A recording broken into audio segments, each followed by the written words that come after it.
वह व्यक्ति उसके सर से हाथ फेरता है, अहो भाग्य मेरे, अहो भाग्य मेरे, अहो भाग्य मेरे, अहो भाग्य मेरे। अभी तक तो मैं मात्र अकेले भगवान को भक्ति सुना रहा था, भजन प्रार्थना सुना रहा था, अब मैं तुम्हें भी गोद में बिठाल कर भगवान को भक्ति सुनाऊंगा। मेरे भगवान भी, शायद आज मेरे भगवान भी बहुत ज्यादा खुश है, इसलिए मैं रोज भगवान की अकेले भक्ति करता था। आज मेरे लिए साथी, और साथी भी कैसा, मित्र बगल में आके बैठता है। तू तो मेरा कितना प्रिय मित्र, कितना प्रिय मित्र है, तू तो मेरी गोद में ही आके बैठा है, ये धन्य हो भाग्य मेरे है। वो बेचारा पानी पानी हो गया, चरण छूता है और लौटकर उस सज्जन पुरुष से कहता है, धन्य है आपकी समता, धन्य है आपका धैर्य। हम तो आपकी परीक्षा कर रहे थे, हम तो सोच रहे थे आप आग बबूले हो जाओगे, आपकी शुद्धि अशुद्धि कर ली। वह व्यक्ति कहता है, तूने बेटा मात्र वस्त्रों की ही तो अशुद्धि कर ली, पर मन की अंतरंग की शुद्धि अशुद्धि मेरे स्वाधीन थी। तूने वस्त्रों की अशुद्धि कर ली, उससे मेरा परमात्मा रूठने वाला नहीं है, न मैं रूठने वाला हूँ। मेरे मन की अगर अशुद्धि हो जाएगी तो परमात्मा अवश्य मुझसे दूर हो जाएगा। इसलिए तुम्हें गोद में भी बैठना है, कि जितने घंटे बैठना है बैठ ले, मैं तुम्हें भजन सुना लूँगा।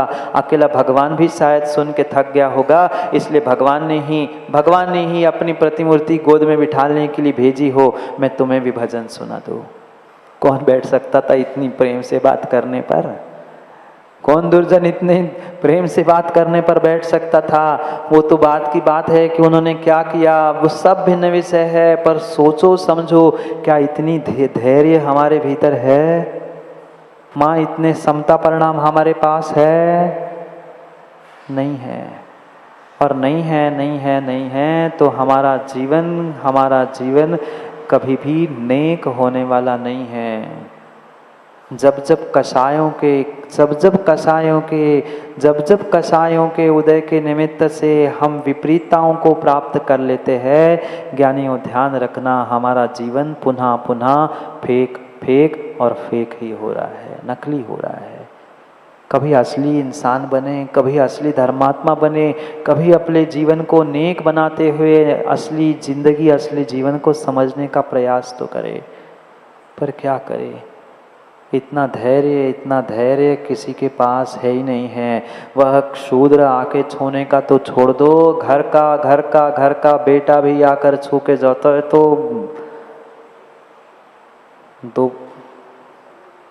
क्या बताऊं, नहीं खींच पाए। मन में तो ऐसे लगता है कि मिलना बताता हूँ बाद में, अभी तो जाना है जल्दी। कैसी विडंबना है।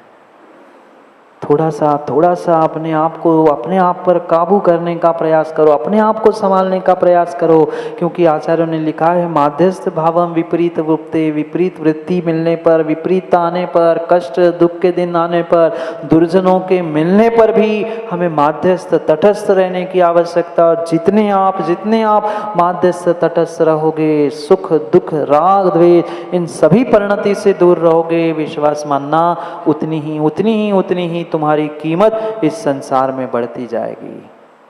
पर फिर भी व्यक्ति समझता तो है, पर फिर भी ना समझ बनकर पुनः दुख मनाता है, शोक मनाता है, रोता है।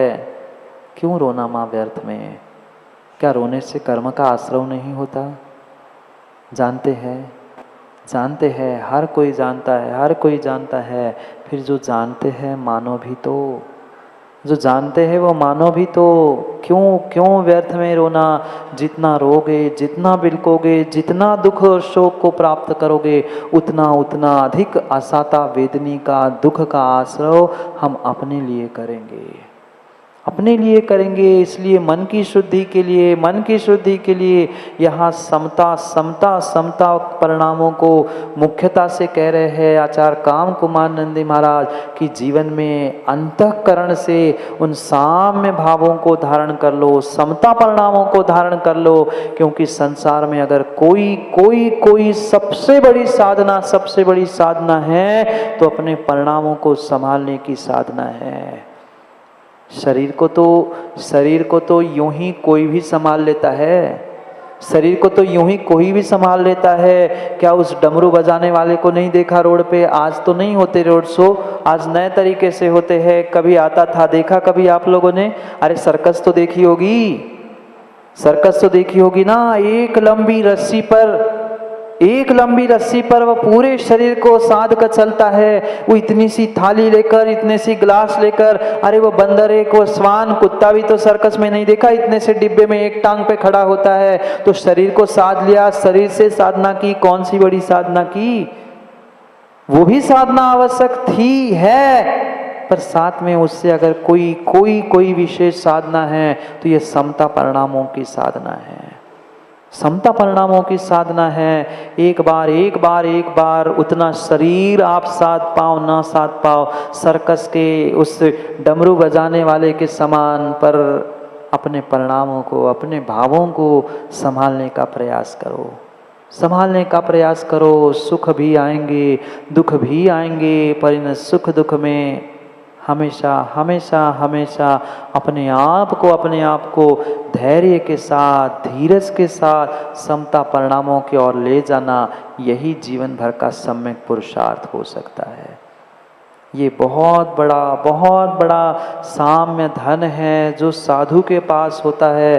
पढ़ा आप लोगों ने मेरी भावना में? नहीं पढ़ा? दुख समूह को हरने वाले साधु के बारे में नहीं पढ़ा क्या? साम्य भाव धन रखते हैं, साम्य भाव धन रखते हैं। ये रुपया टका, ये धन काम का नहीं है। अगर सच्चा धन कुछ इस संसार में है तो साम्य भाव रूपी धन ही है, जो तुम्हें धन यानी पॉजिटिव सकारात्मक सोच दे सकता है, अन्य नहीं दे सकता। जब कर्म मैंने किए हैं तो भोगना भी तो मुझे पड़ेगा। जब कर्म मैंने किए हैं तो भोगना भी मुझे पड़ेगा। जब मैं सुख खुशी भोग रहा हूँ तो दुख के समय में रोते रोते क्यों भोगूं? उन दिनों में भी मैं खुशी उन दुखों को भी सहन करने की क्षमता अपने भीतर ले आऊं, तभी हम बाहर के और अंतरंग के सभी कार्यों में, जीवन में कुछ हद तक सफल हो सकते हैं। अन्यथा रोते बिलखते, दूसरों को दोष देते हुए, दूसरों को कोसते कई सदियां और कई भव निकल चुके। अब दूसरों को कोसने की आवश्यकता नहीं है, रोने बिलखने की आवश्यकता नहीं है। हम अपने आप को संभले समझे, तभी कुछ काम हो सकता है, अन्यथा नहीं।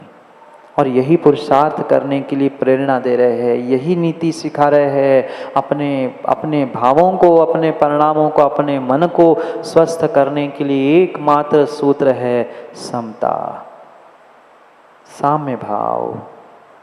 पढ़ते हैं किन शब्दों में आचार्य भगवंत हमें वह साम्य भाव, समता परिणाम मन के शांति के लिए सिखाने का, समझाने का प्रयास करते हैं।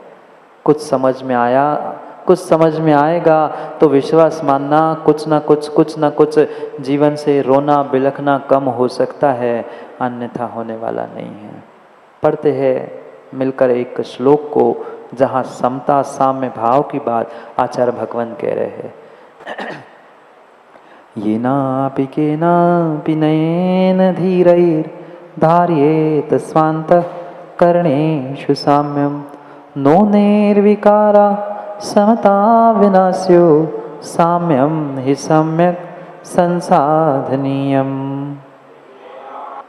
जो समता धन, जो साम्य धन साधु प्रतिदिन प्रति समय अपने पास रखते हैं, और मात्र अपने पास नहीं रखते, वह दूसरों के लिए भी लुटाते हैं। चाहे दुर्जन मिले, चाहे गाली देने वाला हो, चाहे कैसा व्यक्ति क्यों ना, कैसा श्रावक क्यों ना हो, पर जब भी समय आता है तो जागे जी, साधु तो हाथ उठाकर, एक नहीं दोनों हाथ उठाकर आशीर्वाद देता है, तेरी परिणति ज्ञानी तू जान। पर साधु साम्य भाव धन रखते हैं।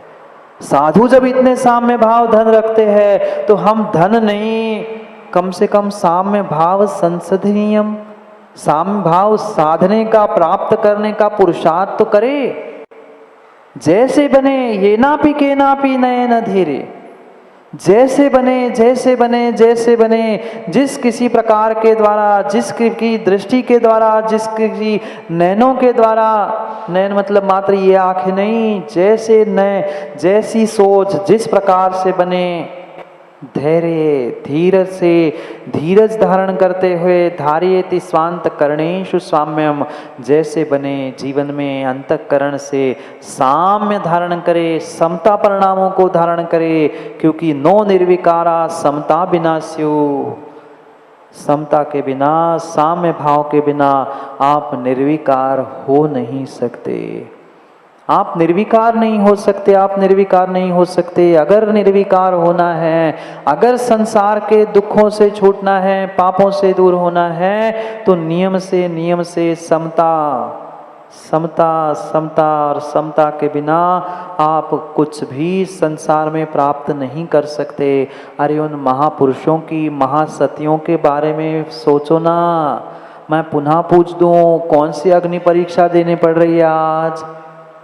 क्या आज ओ पितामहों, ओ दादाओं, क्या आपको भीष्म पितामह के समान क्या बाणों की शैया पर सोना पड़ रहा है? डनलॉप के गद्दे में भी कांटे चुभ रहे हैं।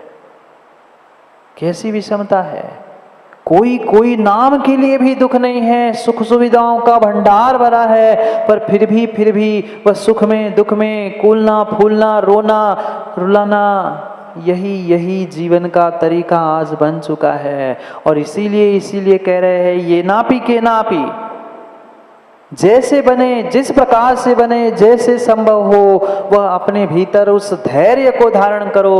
अगर सुख को भोगने की शक्ति है, पुण्य को भोगने की शक्ति है ज्ञानियों, तो दुख को, पापों को भी सहन करने की क्षमता रखो। और वही रख सकता है पापों को, दुखों को सहन करने की शक्ति, जो बड़े बड़े सुखों को सहन कर सकता है। नहीं तो पता चल गया, लॉटरी लग गई, करोड़पति बन गया और रातों रात हार्ट अटैक आ गया, भोग ही नहीं पाया, पैसे बैंक में जमा नहीं हो पाए, तब तक वो स्वर्ग में जमा हो गए। हाँ, ऐसी घटनाएं हैं। आप तो बहुत ज़्यादा अखबार पढ़ते, न्यूज़ और टीवी सब, मोबाइल सब चलाते हैं। इधर पैसे जमा नहीं हो पाए, भाई साहब कितनी खुश हो गए, इतने खुश हो गए कि वे जाके दूसरे दिन रातों रात स्वर्गों में ही जमा हो गए। क्या है, संभालो। सुख भी आएंगे, दुख भी आएंगे, ये जीवन है। दिन रात जैसा इसका क्रम चलेगा, दिन रात जैसा क्रम चलेगा। और दिन रात है तभी तो रात है, तभी तो दिन की कीमत है, दिन है तभी तो रात की कीमत है। ऐसी जीवन में सुख है तभी तो दुख की कीमत है, और दुख आएगा तभी तो सुख की कीमत कर पाओगे। अन्यथा सुख भोगते भोगते कभी हम जीवन का उत्थान कर नहीं सकते। ये सोचो, ये समझो, विचार करो, निर्णय करो, क्योंकि जीवन की रेखा भी देखा आप लोगों ने। लाइफलाइन संजीव जी कैसी चलती है? हंसराज जी, आपके अस्पताल में लाइफलाइन कैसी चलती है? जब तक लाइफलाइन ऐसी चल रही है तब तक डॉक्टर कहता है, और जैसे ही lifeline he is dead, he is no more, समाप्त। जीवन की रेखा जैसी सीधी हो गई ना, जीवन समाप्त। ये सुख, ये दुख, ये सुख, ये दुख, ये सुख, ये दुख, ये जीवन की लाइफलाइन है। और जितनी उसमें फ्लक्चुएशन है ना, उतनी ही तंदुरुस्त लाइफ कहलाती है, दिखाई जाती है। और वही लाइन थोड़ी सी कम हो गई, तुरंत डॉक्टर भागते हैं, इसको मास्क लगाओ, ऑक्सीजन लगाओ, ये ऊपर नीचे करना कम कर रही है, बीच में रुक रही है। फिर ज्ञानियों, ये जीवन की लाइफलाइन है, ऊपर नीचे सुख दुख की होती रहेगी। और जब तक सुख दुख रूपी ऊपर नीचे उतार चढ़ाव बना रहेगा ना, तब तक विश्वास मानना आपका जीवन है, आपकी लाइफ लाइन है, तब तक आपकी लाइफ है। No lifeline, no life, सब समाप्त। जब जानते हैं तो सुख में क्यों फूलते हैं और दुख में क्यों कूलते हैं, क्यों रोते हैं। बंद करो माँ आज से रोना, बंद करो रोना। जितना रोएंगे बिलखेंगे, उतना ही आने वाले समय के लिए कर्मों को, असाता कर्मों को, पाप कर्मों को हम प्राप्त करते रहेंगे। ये सब जानते हैं कि लाइफ लाइन कैसी है? दिन में एक बार अपनी लाइफ लाइन के बारे में याद कर लेना। अगर कभी किसी ने ECG निकाला हो, कभी किसी के पास ऐसा रिपोर्ट हो ना, मैं तो कहता हूँ घर में लगा के रख लेना। भाई मुझे जिंदा रहना है तो मुझे ऊपर नीचे करना जरूरी है। मात्र सीढ़ी से ऊपर नीचे मत कर लेना, नहीं तो महाराज ने कहा ऊपर नीचे करना है तो पूनम चंद जी कहे हाँ ऊपर नीचे सीढ़ी से 4 बार कर लिया। हम जिंदा ऐसे नहीं। सुख दुख में हम ऊपर नीचे होते रहेंगे, पर फिर भी जैसी लाइन है वो कंटिन्यू लाइन हमारे जीवन की ऐसी ही चलती रहेगी तो हमारा जीवन जीवंत है। अन्यथा मरे जैसा जीवन तो कब से जीते आए हैं। मरते मरते मत जियो, जीते जीते जीने का प्रयास करो। मरते मरते तो जीते आए हैं, पर मरते मरते नहीं, जीते जीते जीने का आनंद लेते लेते जीने का प्रयास करो। जाने का समय हो गया है ऊपर नीचे। घर में भी बहुत कुछ ऊपर नीचे हो जाएगा, समय पे नहीं पहुंचोगे तो जाओ। सही है ना माम? घर पे अगर समय पे नहीं पहुंचोगे तो बहुत सारे बर्तन भाव भी लोगों के ऊपर नीचे हो जाएंगे। जाओ, समय हो गया है।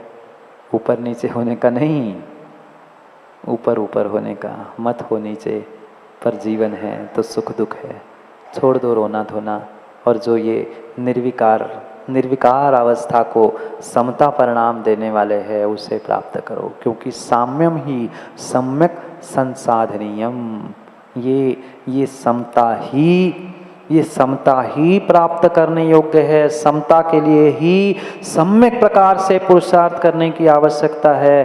अन्य सब पुरुषार्थ एक किनारे है, और सम्यक पुरुषार्थ जीवन का अगर कुछ है तो समता परिणामों को धारण करना है। गजब के वह नीतियों को यहाँ आचार्य महाराज समझाने वाले हैं कि जब विपरीत परिस्थिति आ जाए, हमारा पड़ोसी ही विपरीत हो, जब संतान ही कुछ विपरीत कहे, क्योंकि ध्यान रखना माताओं, वह पड़ोसी या बगल वाला या दूर वाला कोई कुछ कहे तो बुरा नहीं लगता। कहने वाला कहता भी है संजीव भाई, महाराज जी वो तो दूसरा कुछ कहता तो कुछ नहीं, पर घर का आदमी पड़ोसी, उनके कहने पर भी हम अपने आप को संभाल ले। यही हमारी समता, यही हमारी क्षमता है। और यही अद्भुत बात कल भी सिखाएंगे, कल भी बताएंगे कि पड़ोसी कैसा होना चाहिए। ये पड़ोसी, घर का पड़ोसी कैसा होना चाहिए, कल समझेंगे। क्या करो, समय हो गया है, पड़ोसी तक पहुंचने में और समय लगेगा, इसलिए समय पर कल पुनः समय की बात करने के लिए समय पे मिलते हैं, क्योंकि समय पे किया गया काम समय को दिलाता है। बोलिए भगवान महावीर स्वामी की।